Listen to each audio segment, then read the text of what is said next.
they had these craft, and the Russians, of course, knew about them. And at the end of World War II, they split. You here in America took half the German space scientists, captured half of them. The Russians captured the other half. And of course you had Werner von Braun here. And now the Russians were very anxious to get into Berlin first, which they did, of course, because they wanted the archives of Zimmermann in the Berlin Institute, because there they had the blueprints of these craft. And of course, as soon as this happened, the bases where the craft were being constructed were completely destroyed by the Germans, all the underground bases. But the Russians knew what was going on, and they went straight there, and they actually took the foundations of these laboratories back to Russia to test and to examine them to see what type of research had been going on there. And of course, now today, we have certain modified, what we classify as V7s, as I described in my book. The one Russian scientist landed in the Drakensberg in one of these craft. They're very mobile, and they're still atmospheric craft. Now, the Russians have had a space laboratory up there in orbit for many, many years. Then they had Salyut 7. Now they have a very big new one called Mir, which means peace. And this is an enormous space station, and it can house 12 men who can live up there for long periods of time. And they're continually ferrying men and material up there all the time. Now, this is purely military, so you don't hear anything about it.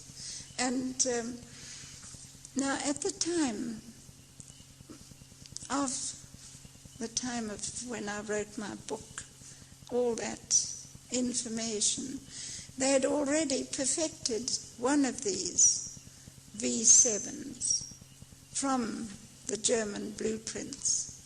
And they were able to land from the space station in those days, which they did in the Drakensberg, because they detected with their sophisticated instruments the proximity, the electromagnetism of the starship. And this is what they were after. And I describe all this in my book. And please tell me, anyone else? What determined the length of time that you stayed with Arkin? Why was it 9 years? Why not 20, 50? How do you mean bad news? What did you say? What determined the length of time that you stayed with Arkin? Why was it 9 years? Why not forever? Well, the reason is because I have work to do. You see, today what is happening, there's a vast educational system that is going on throughout the entire planet, Earth. And not only in books and magazines and children's comics and films, we also lecture everywhere. We tell people, we talk about it. Now, I was told years ago that I mustn't talk about it and I mustn't write about it. But I have done so. And now, after 35 years, I can bring out so much more in a new book.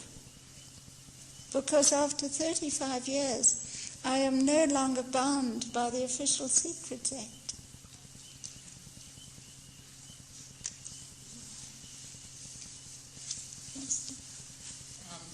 I have some question about how this is connected to spiritual awakening, in the sense that Arkin and his race being our seed, going from us to them seems linear. And whereas, as Christ's example, that seems, a bit different. How does our light being and our awareness and consciousness fit in with this race? Well, as I said, it's an attitude of mind, a way of living and thinking. And if you do that in the light, which is an expression we use, in the light, which means love, understanding, tolerance, this is universal. Christ's teachings are universal. It doesn't only apply to this planet. Not his teachings, but what he did where he took his body and became a light being. That's right. He simply moved. It was a metamorphosis. He simply moved into another dimension. You must realize that there is no such thing as death. Everything is changed. Nothing stands still. And everything moves throughout the entire universe. Everything is changed. Nothing ever stands still. And you are condensed energy. And when your physical body decays away, because that's literally what it does, your energy, your soul, your spirit, whatever you wish to call it, is still very much there, because this is energy, this is light, and that never dies. And the result is, it's all done through the electromagnetic wavelength of the universe.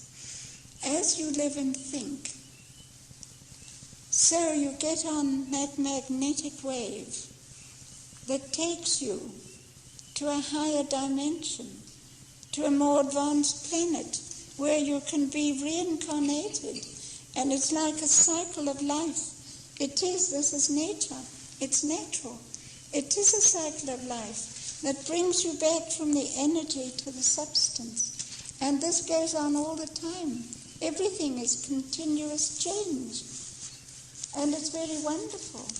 This, you would say, is fantastic, but it really happens. There is no such thing as death. It's purely a metamorphosis from one state to another. And then you know exactly. You're still alive. You know what's happening. You can see yourself. Medical science has proved it too. In fact, one of the greatest scientists described to me how on the operating table he actually died. And there he was watching what the surgeons were doing, and he was telling them what to do. And they didn't listen because they couldn't So you see, there's so much it deals with everything, absolutely everything in life, and everything that you think in your spirit, everything. Thank you. Thank you very, very much.